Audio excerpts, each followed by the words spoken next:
Hello, everyone. This is Paul Feldman, president founder of InsuranceNewsNet, the #1 news source for life, health, and annuities in the insurance industry. I'm joined today with Bruce Donaldson, the CEO of Simplicity Group. And Bruce and I have known each other for quite some time. Indeed. And I have a lot of respect for what you have accomplished. Appreciate that. Thank you very much. Thanks for joining us here at Simplicity. Absolutely. It's a pleasure to be in this beautiful office. Not bad. We're growing modestly, but we are growing. Modestly.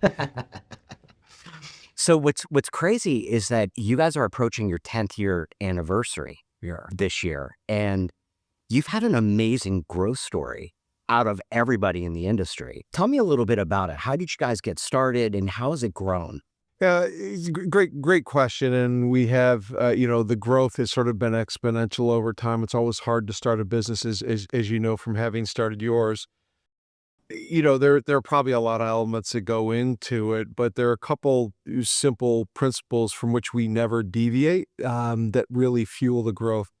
The first and probably the most important is that we never forget that our number one job, our sole focus, is really supporting and growing agents and advisors across the country in terms of the insurance products and services that they deliver, and over time deliver in conjunction with great accumulation stories. So either in partnership with banks and broker-dealers or with agents and advisors who are duly licensed.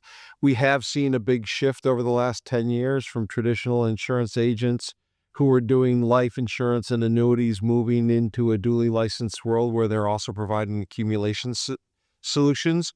Our business has mirrored that. And then I would say the other big principle, and I'm sure we'll talk about this later, is really our concept, our view of partnership. Every relationship that we have, whether it's with an agent and an advisor, an employee, a carrier, a consumer, we want to make sure that all of them have great value delivered to them and great partnership, which is really an equal exchange of value and a great commercial relationship as a part of their every interaction with Simplicity, and we've never deviated from that. So why don't we get right into that partnership? Because the partnership to me is a refreshing thing. You and I have spoken about this a lot, and I think that's a really important thing in this industry because not everybody's saying this. I think people may or may not be using the term, and even for those that do, I'm not sure they necessarily use it the way that we do. So at its core, when somebody introduces themselves like I do as a partner of Simplicity, because that really is my job, I'm a partner at Simplicity along with my other 450 partners, that really means that we're employee owners. The single greatest distinguishing characteristic about Simplicity is there is only one class of stock. That includes our institutional investors, that includes the management team, that includes the founder sellers that often merge their businesses into Simplicity, but also, just as importantly, their employees who then become owners in Simplicity.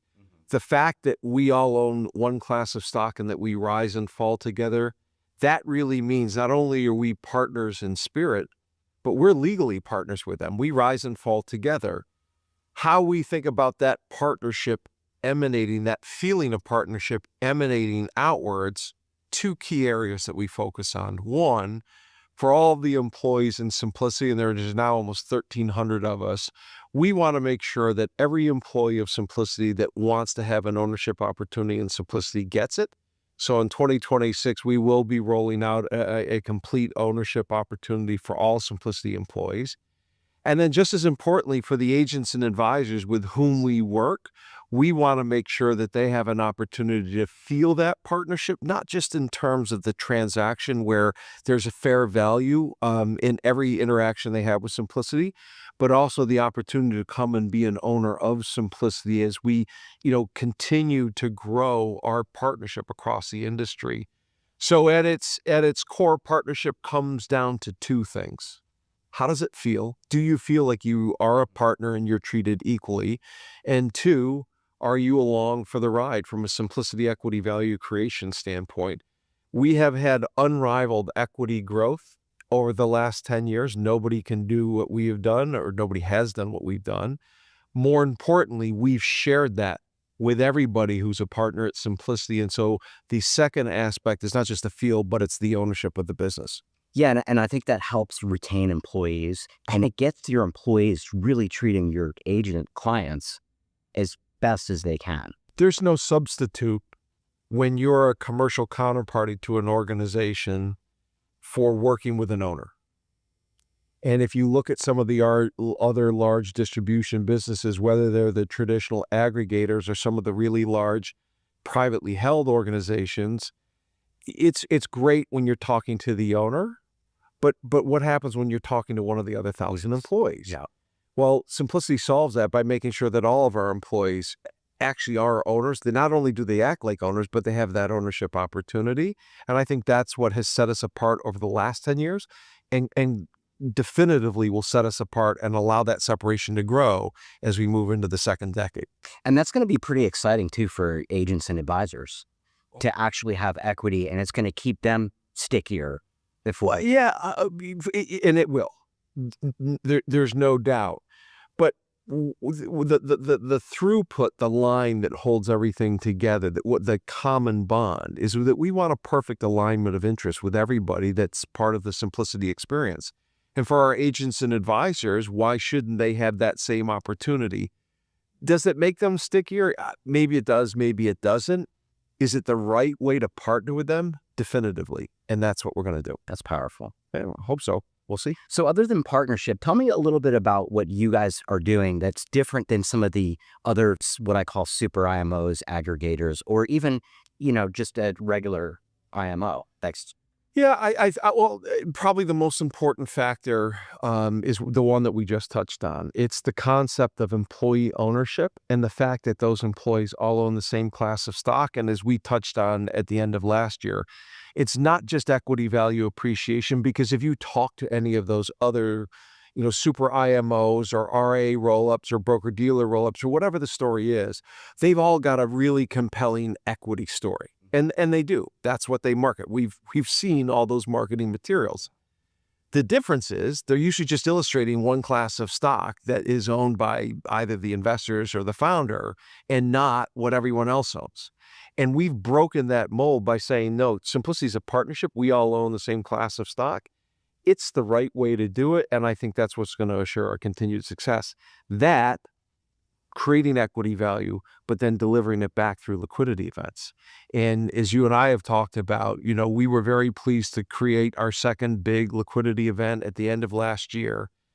Something, when you get those marketing pitches and you hear the story, that's great. They're all very compelling, but a thing is only worth what somebody else is willing to pay for it. Mm-hmm. In the case of Simplicity, the way we've created multiples of equity value is by having regular liquidity events and making sure that all the employee owners have an opportunity to realize that value or at least certify it. And for all of the new partners, that creates an opportunity for them to come into the Simplicity partnership. So a combination of partnership, which is really equity, and regular liquidity events. Absolutely. So this industry has seen a lot of changes since you guys started Simplicity 10 years ago. What are you guys doing now, and how are you addressing those changes in the market? Well, to be fair, along with other groups, I think we're actually a catalyst for change. And so what I would say is probably that the biggest change is really the institutionalization of process. So I'm loath to use the word institutionalization when it comes to sales and entrepreneurial spirit. We're a sales organization. We are definitively a sales organization with a great cast of sales leaders and characters who are out in the markets every day. And that's awesome. That's how sales happen. That's how great financial planning happens. But once the app is in the door, once the case has been seized, once the client says that they want to move money to you, what happens? That can't be an entrepreneurial experience. Yeah. That definitively has to be a straight-through process that's fully automated with technology and becomes much easier. If you think back to where we started, fully underwritten life cases could take up to 45 days. Over the least, at least, yeah, but on average, over the last 9 years, we put ourselves in a position where we're the only organization in this country contracted with all carriers for all products, life and annuity, that is also operating on one system and one technology. And what we've seen over the last 10 months on this new system is a reduction in cycle times of over 35% for both life and annuity. Now, the security side of the house, that is fully automated and all the technology exists. And what we're really trying to do is get the cycle times on the insurance side of the house to get down to some sort of equivalence with the security side of the house. That's where the market has to go. That's been the biggest change. Yes, there's been M&A and yes, there's scale, but scale for the sake of scale isn't valuable. Yeah. Right? Shooting the videos, doing the things, self-aggrandizing videos, that's not delivering value to people. Shortening cycle times, making it easier to do business, that's what we've been focused on. And as far as like agents and advisors, one of their challenges is always seeing more clients and closing more business. You guys have a lot of training materials and a lot of skill sessions and your own producer groups and study groups within your organization. What are you doing to help agents sell more and advisors? So that's at the heart of it, but that doesn't necessarily make us different from everybody else. I think the concept, and I'm reminded of this, not just at the agent and advisor level, but even for my kids, like the concept of community in today's day and age where everybody's walking around with a phone, they have their head down, they have their earphones in, and they're off in their own world. Like that's a great way to get stuff done, and it creates efficiency in our lives. Unfortunately, it takes away from the concept of community. So if you look at the great distribution partners out there, you look at the great agencies that do business, they've preserved the sense of community. And with Simplicity, we've got 94 sales offices, each of whom has their own community, and we're never going to take away from that. The education and those programs that you referred to, we make available to all of the 94 groups, but there are lots of organizations that are doing that. We also want to couple that with better service and make that the doing of the business easier. And I think that's how we're going to drive growth. Well, when you can create a community to get more sales, and then you can put all that business into an operational timeline that's faster and quicker and better, it becomes a virtuous circle that helps the market grow. And nothing makes agents and advisors happier than being able to spend more time with clients to gather more assets and get those assets converted into policies in a shorter time frame. Yeah, because there's nothing worse than being an agent, which I have been during my career, than taking an app and then it takes 60, 90 days to get it underwritten. I mean, I did it as a policy, applied for myself, and I was appalled at how bad the underwriting process was. Yeah, so I don't think your experience is unique in that regard, and that's the challenge, right? But if you think about where our industry is and the fact that we've grown and you've seen a recognition from the broader securities market about the unrivaled value that exists in the insurance market, that's also the opportunity. We've come a long way in the last 10 years through the perception or the increased awareness of the importance of lifetime income, for example, or the appropriate insurance to deal with mortality risk or, mitigating estate taxes or transitioning assets to the family. Those are the success stories. And yet the fundamental problem that you have alluded to, which is it's just hard to get business through the system, is where we have to go. And I think that's really where we spent our last 10 years, is creating a better way to get the business done. Not necessarily better ways to get the business.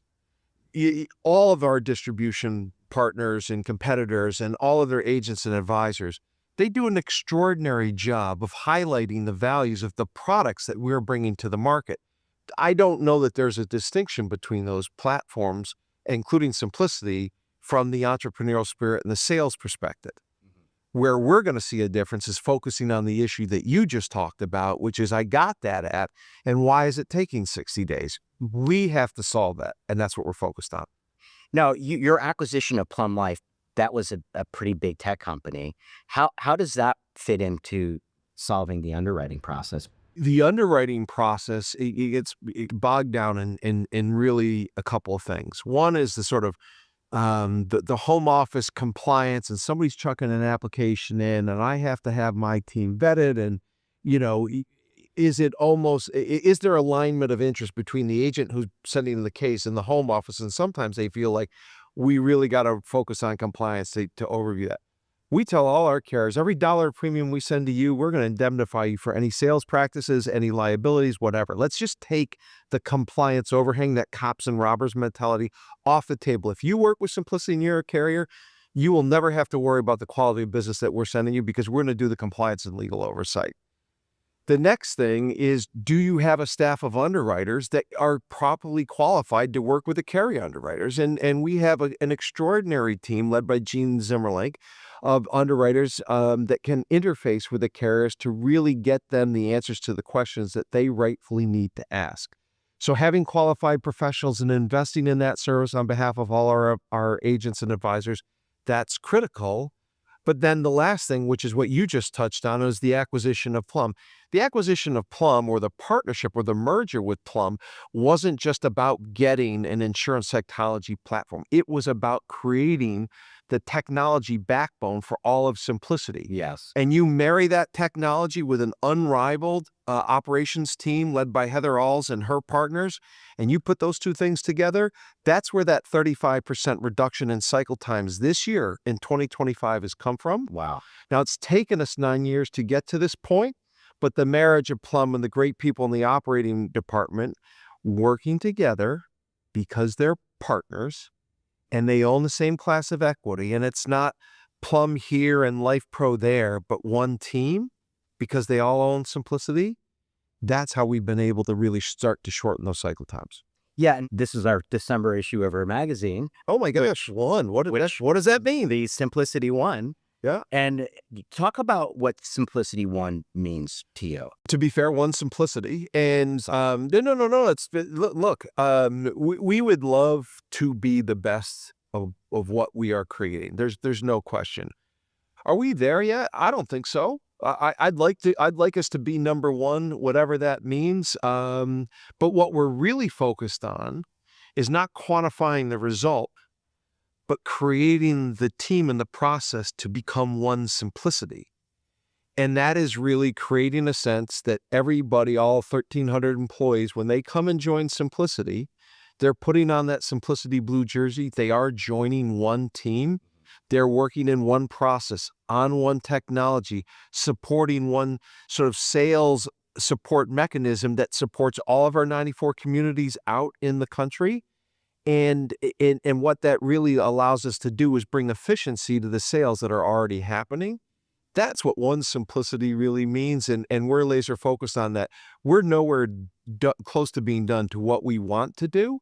Aspirationally, we would like to be number one, whatever that means, but what we're really focused on is one Simplicity, not are we number one. Okay. Which is interesting what you just said, that you don't call your offices, you call them communities. And I think that's pretty fascinating. Well, it's in terminology. For sure, but that is born of the fact that all of our offices, at their core, they're providing great sales support and services, training, education, technology operations, but they're creating a community of advisors who like being together. They can do study groups. They can share collaboratively sales processes that work. They can tap into planning that's integrated between accumulation and protection. And so what we're really doing is institutionalizing communities across the country. How that translates to the agents and advisors in that community is they feel that sense of partnership because they're talking to business owners. And then as we move forward into the future, what they're really going to feel is the opportunity to be a part of the Simplicity equity holders. They don't have to sell to come and join, but they absolutely should have an opportunity to participate in the equity value creation that we're building. And that just creates a perfect alignment of interest. And that's what should really translate going forward. So, Bruce, you talked about community, and I think community is really important in this industry. It's very important because producers communicating and working with other agents and advisors, their peers from across the country, they're not competitors, but they can learn so much from those types of environments. How are you guys enabling those? Yeah, we sort of touched on it. So what we're not doing, let's call it what it is. Simplicity is a very large scale, arguably the largest insurance wholesaler in the country when you combine life and annuities. We are, in some sense, the market leader in that regard. We're a large company, and we are getting bigger by the day as more and more companies want to come and join. More and more founders want to merge their business into what we're doing. The trick is we never lose sight of the fact that when we add a new business, we are adding a community of agents and advisors, or in many cases, communities of agents and advisors. We want to make sure that we continue to empower that with the different sales supports that we have. really the rocket fuel that comes from the monolith that is today Simplicity is not affecting the communities, it's enhancing it. But once that business comes in from the education, the sharing, the practice development that happens in those communities, where those communities feel the heft of Simplicity in a really great way is the speed of getting the business done. And so we're not changing them in communities. Arguably, we're enhancing them, but we recognize that that is the important area. What we're really trying to do is support them. And once that business comes in, make sure it gets issued and paid absolutely as fast as possible and 35% faster than everybody else is doing it. So let's look ahead to 2026. What are your plans in 2026? And what do you see, maybe some industry trends that you see from your window? Yeah, so two different questions. Going into 2026, how is Simplicity going to change? It's not.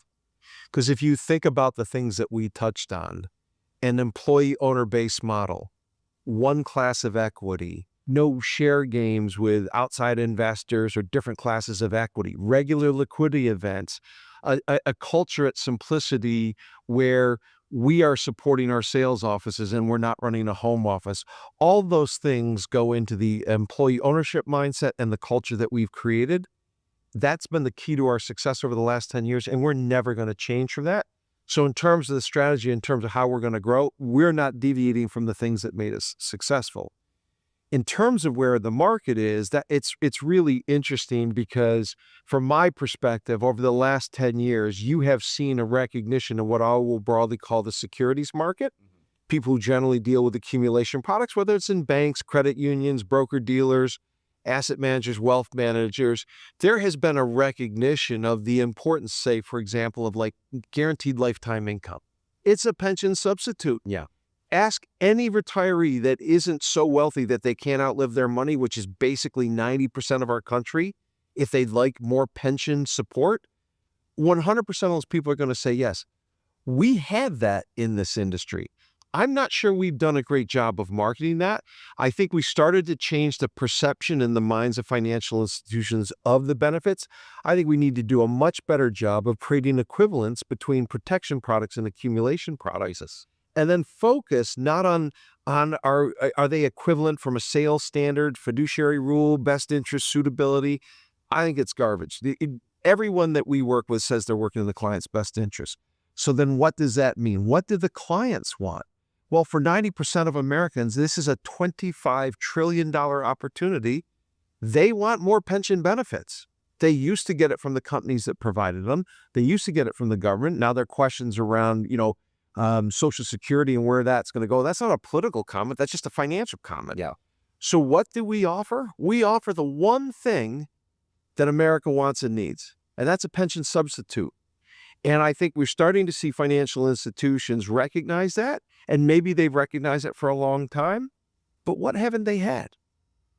They haven't had a national platform that brings the best of those protection products, life and annuity, onto a common operating platform with one contract, one technology, and a straight-through processing system so that they can confidently outsource their protection needs to a national platform and get the best of those protection products into the hands of their clients because they're thinking about the same thing, but they've never had an opportunity like this. And I think it's incumbent upon the participants in our industry, particularly the bigger ones that arguably should have the capital to invest in operations and technology, to meet us where we're going, to create a great sense of operational expertise in our industry so that we can grow insurance faster than GDP. If you go back, look over the last 20 years, how's the insurance market grown?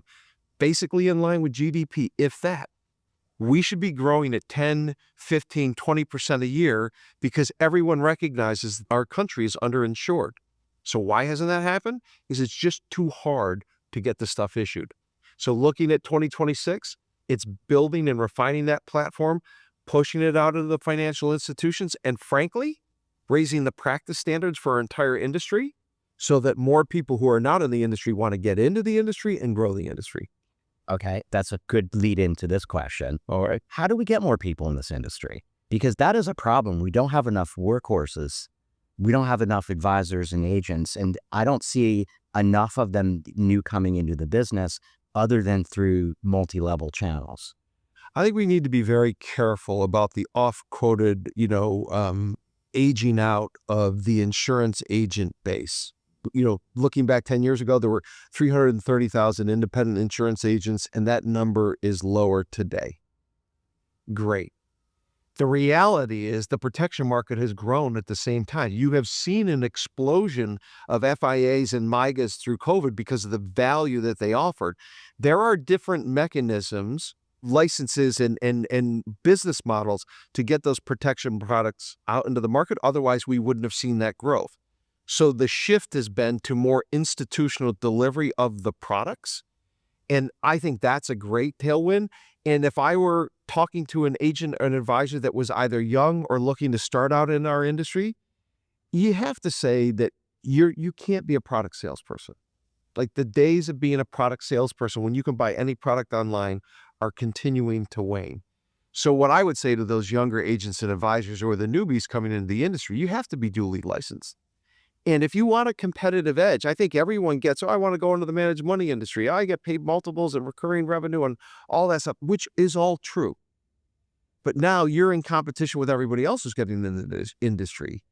So, hey, Paul, if you're going to be duly licensed, what's going to be your competitive advantage if everyone else is pitching managed money? Well, go get your managed money license. It's easy enough to get that.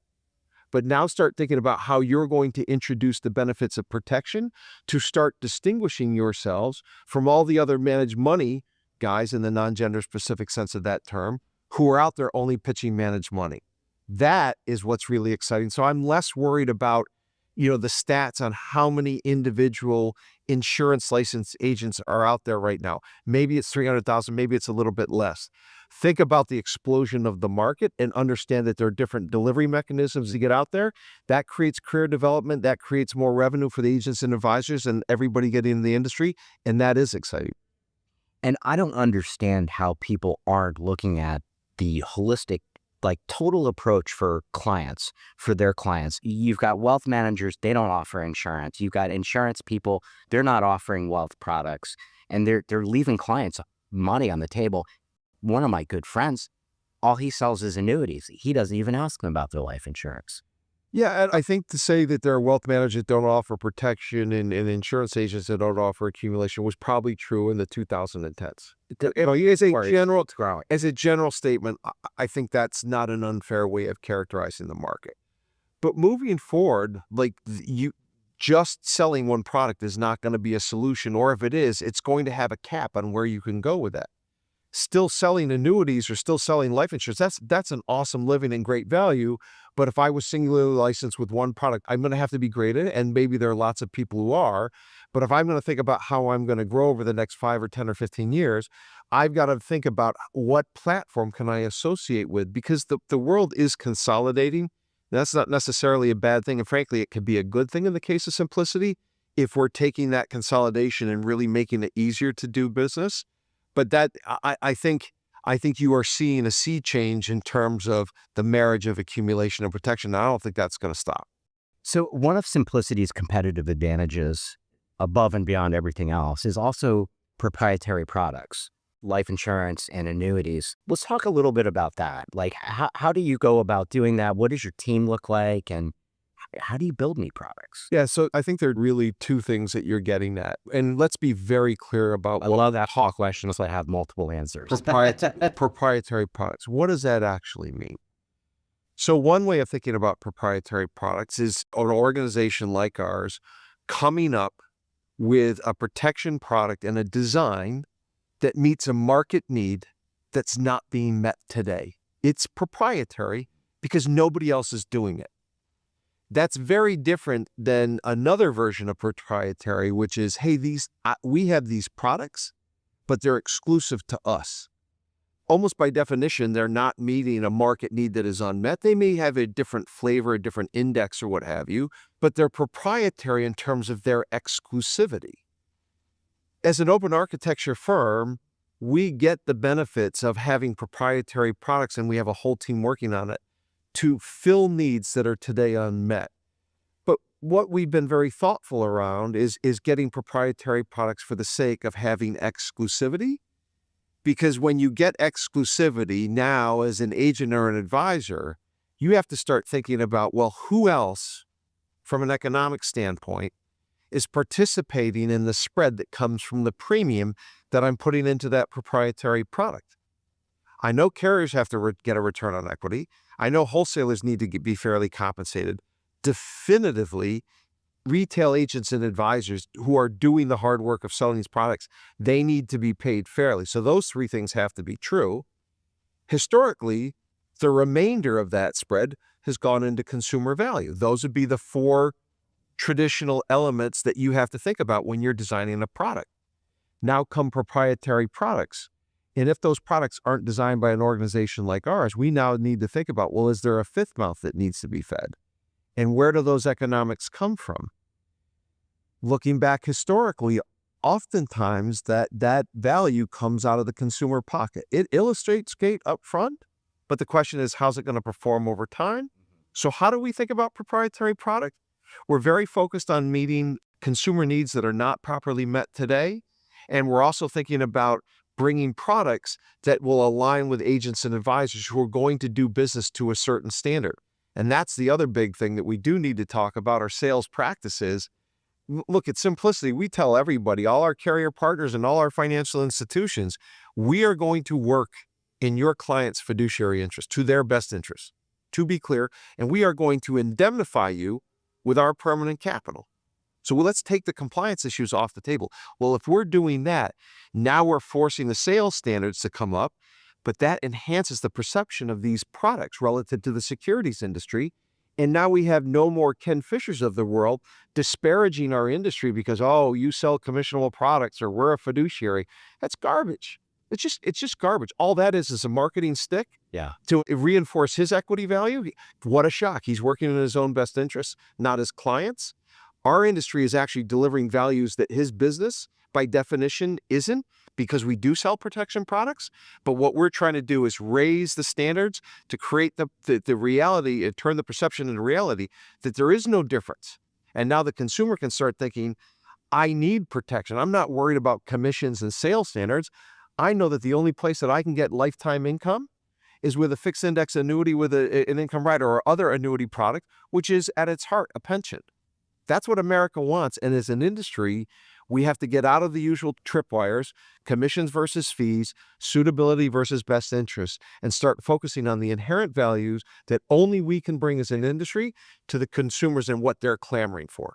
Well, Bruce, this has been a fascinating interview, but I got to ask you a question too, because you've had an illustrious career before the industry and into this industry. Tell us a little bit about yourself. Wow. I'm not sure it's very fascinating. You're very kind to say the interview is fascinating. Look, I would say Simplicity is an output of the experiences of the ones that I had before we started the business and that of the team. And I think it manifests in everything that we do and the culture that we built. And so in terms of, No, let's talk about Bruce. to talk about Bruce. Yeah. Hey, what about Bruce? Yes. Yes. All right. What about Bruce? You're one of the most interesting men in the insurance industry. Tell us something that most people don't know about you. Well, what I would say is I love what I do. I think what I bring to this business, this job, this role is really me. It's, for better or for worse, I'm very direct. It's raw. It's authentic. I believe in what we're doing. I passionately believe in what we're doing. And I just think, like everybody, I'm a product of my experiences. Having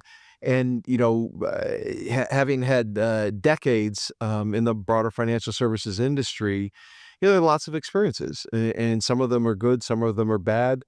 If you think about the tech boom and 2001 or the global financial crisis, which is really a liquidity crisis, all the experiences and the boom and bust that you go through, I would say the only benefit to age, if you're paying attention, is experience and really bringing those experiences to what we're building here. 1,000 years ago, I like to think of myself as an athlete. I did compete in lacrosse and I loved it. I still think I can play, though my knees tell me differently. But that's a super important part. If you were to ask me, what is it like being at Simplicity at its core? It's like being in the locker room of an awesome team, a team that you never want to be on, you never want to, not be on. You're grateful for it. You can have fun. You can joke around. It's super competitive. You feel like you're winning. In our industry, winning means we're changing the industry. And not to be boring, but it's all those things around institutionalizing the process and supporting the great communities and enabling advisors to do more work. That's our scoreboard. Some people may measure themselves by premium and profits or other shareholder value and liquidity events. And don't get me wrong, those things are super important. Unfortunately, I'm not one of those guys that measures themselves by handicap. Our scoreboard is how many lives are we changing? And when you think about the most important thing to Simplicity, the alignment of interests, well, let's bring it all the way through. For the consumer, are we changing their life because we're giving them access to a pension that they desperately want and need, that they can't get anywhere else? Yes. For the agents and advisors that are delivering our products and that we're supporting across the country and we're helping them grow, are we changing their lives because they're getting growth that exceeds how the industry grows? 100%. We make it easier for them to do business. They can touch more lives. They're more important in their communities. They get more grace and appreciation from their clients, even when the market's down. Tick. For our employees, are we changing their lives? We are. We're giving them great career development, and this is all the 94 offices and all the 1,300 employees that have joined. We've never fired an employee from the home office. We, at any point, have 50 job openings with great career development, which gives them a chance to grow. And you couple that with equity ownership, we're changing their lives. For our partners who contributed and merged their family businesses into Simplicity, that is what's created Simplicity.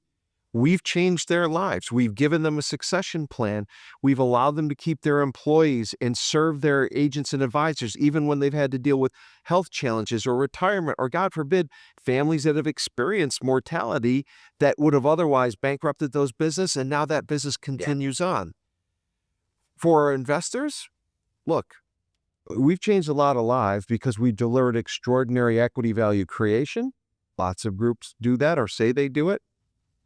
We've changed their lives by delivering liquidity for that. And I think that's the biggest distinguishing characteristic for us relative to all the other groups that are out there doing M&A. It's equity value growth, but really in liquidity. And so that's the scoreboard that we think about. How many lives are we changing? Consumers, agents and advisors, employees, partners, investors. We're not going to stop doing what we're doing. We're on to something really special. We'd be crazy to deviate from it. And I'm more excited about the next decade than I was about the last one. Well, Bruce, this was such a good conversation. I really enjoyed your time. I appreciate it. Thanks for coming. I appreciate it, Paul. All right. Thank you. Thank you, everyone.